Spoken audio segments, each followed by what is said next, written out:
Okay, so next naman is itong number 2. Okay, so given the center, which has a coordinate of h comma k and a radius. Okay, so we have to find the equation, both standard and general equation of the circle. Okay, given these values, center and radius. Okay, so again, take note that this is the standard form of circle. Okay, keep this in mind. X minus h squared plus y minus k squared is equal to r squared. Okay, so minsan tawag nyo dyan is center radius form. Ayan, kasi na-represent siya in the form of coordinates ng center, h, k, and yung radius. Okay, so yung general niya naman, yung general form is in the form of x squared plus y squared plus dx plus ey plus f is equal to 0. So, ayan. Okay, so given the standard form, h, k, again, take note, yung h, k, ayun yung coordinates. Okay, yung, coordinates ni center. H for the first coordinate, kaya ang papansin nyo, magkakasama lagi itong x and h as well as y and k. Okay, so substituting the values, x minus h, take note, h is negative 8. Kaya ganito yung technique na lang dyan. X minus, sulat mo na agad yan. Tapos yung h, i-enclose mo sa parenthesis para hindi nakalilito. Squared. Plus y minus, diretso. So, kung positive yan, pwedeng huwag mo na enclose, yung negative na lang. Or kahit hindi mo na rin enclose yung negative, basta kapag pansin mo, magkatabi yung dalawang negatives, magiging positive siya. Yeah? Ayan, that is equal to the radius 7 squared. Okay. Simplifying this, x plus 8 squared plus y minus 5 squared. So, ang technique dito is, ganito. Kung negative h dito, magiging positive 8 na yan dito. Positive. Okay, always reverse the sign na lang. Change the sign. So, positive 5 siya dyan, negative 5 na. Ganun na lang. Kung ayaw nyo na yung medyo mahaba. Basta palitan nyo na ng sign siya kapag i-input mo na siya sa standard form ng circle natin. And similarly, kapag given itong standard form, para makuha mo yung center niya, kunin mo lang ulit yung reverse ng sign. Okay, so 8 yan. So maging negative 8. And yung negative 5 yan, y minus 5, positive 5. Ganun lang. Okay, ito yung standard form. Ayan. So next is general form. Expand lang natin to. Ganun lang yan. Again, by looking at this, ito yung identity na alam natin, algebra. Okay, kung isipin nyo, walang gamit to. O dito, possible na. Meron na. Yeah, a plus b squared x minus x plus h squared. So, ang tawag pala natin dyan ay square of binomial. Kasi, di ba, itong binomial, anyway, binomial, two terms. A first term, B second term. So, two terms siya. Then, ini-square mo, kaya square of binomial. Okay? And then, yung product nun is always a perfect square trinomial, which is a squared plus 2ab plus b squared. Perfect square trinomial kasi trinomial siya, tatlong terms, and then perfect square. What do I mean by that? Pwede mo siyang i-factor as ganito. And di ba? Kapag yung base mo, or I mean yung number mo, na express mo siya as a power of 2. So, square siya nun. Di ba? Baga, perfect square siya. Kaya this square of binomial, the equivalent niya, which is a perfect square trinomial, is of course a square. Perfect square. Kaya perfect square trinomial. Yung isa naman is kapag negative yan, yung sa gitna. So, simple, ganito lang din yan. A minus b squared, that is equal to b squared. Ito lang yung minus 2ab. Then yung last is b squared pa rin siya. Okay? Positive pa rin. So, yung second term lang yung mababago.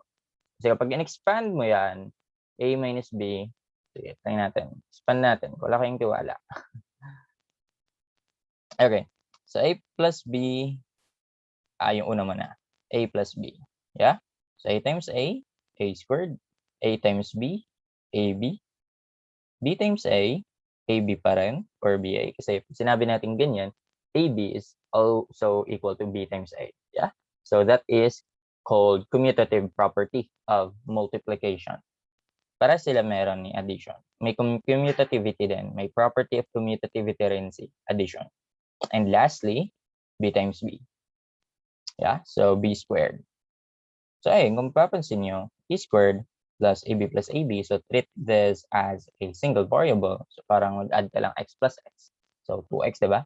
So ito, if i-treat mo to as single variable, AB, AB. So, ayun, yung coefficient lang yung pag-add mo. 1 plus 1, 2. Yan, simply copy 2AB. Para sa mga nalilito lang yun. Okay, so B squared. A squared plus 2AB plus B squared. So kapag negative to, okay, kapag negative yan, oops. Kapag negative yung gitna natin, ay, tanggal na. Ayan, tanggalin ko lang to. Ayan. Ayan, kapag negative naman yung gitna, that is A minus B, A minus B. A times A squared. A times negative B, that is negative AB. Negative B times A, that is also negative AB. And negative B times negative B is positive B squared. Kaya, yan siya. A squared minus 2AB plus B squared. Yeah? So, ganyan lang. Okay. So, ayan, given this identity, pwede nating i-expand to. Okay? Para sa mga nilito, ito na lang yung tatandaan nyo. Okay? Square of binomial. Square of binomial is equal to perfect square trinomial. Perfect square trinomial. Oops. Yan. Okay, so expand natin to. Ayan. So by using this formula or this identity, pag sinabi kasi natin identity, that is true for all values of A and B in the real world, of course. Okay? Kasi pag sinabi natin equation, true lang yun for a specific value. Yung pinagkaiba ng identity sa equation. Okay, so this is x plus 8. So ito yan. Ito yung una. Ayan. Copyhin lang natin. Kumbaga, oops. Get the square of the first term. X square natin yan. Plus 2 times the first term times the second term. Di ba? AB. So 2 times x times 8. So that is 8 times 2, 16x. Then plus get the square of the last term, which is 8 squared. So 64. Then add natin yan sa at dito naman, expansion ni y minus 5 squared. Ito naman yung nasa baba, yung gagamitin natin. So, negative lang yung second term. Ganun lang yung tatandaan. So, y squared, same lang din. Yeah. Minus, take note. So, 2 times first term times second term. So, negative 10. Y plus 5 squared, that is 25. And equal to 49. So again, i-arrange na natin siya in the form of general form. Because x squared plus sunod is y squared. Papansinin nyo, pa-decrease siya, nalilito kayo ito. 2, 2, plus 1, 1. Diba? Kasi to the first yan eh. To the first then. Then ito 0. So diba kapag any number for x, kapag na-raise mo sa 0th power, that is just 1 as a whole. Same with y to the 0. Basta kahit ano yung base mo, kapag na-raise mo sa 0th power, that is equal to 1. Pero may exception doon. Hindi mo na introduce kasi calculus yun. Baka gulat kayo. Saka na lang yun. Okay. Oops. Where is my cursor? Ayan. Okay. Y squared then plus 16x. Plus yung may y. Oh, sorry. It should be minus pala. Minus 10y. Minus 10. Klaro bang minus yan? Okay. Minus 10y. Sunod, constant na. 64. Eh, 64. Sulat naman natin. 64. plus 25 minus 49. Okay, 64 plus 25 minus 49, and that should be equal to 0. Oops. Okay. So 64 plus 25, that is 89, minus 49, that is 40.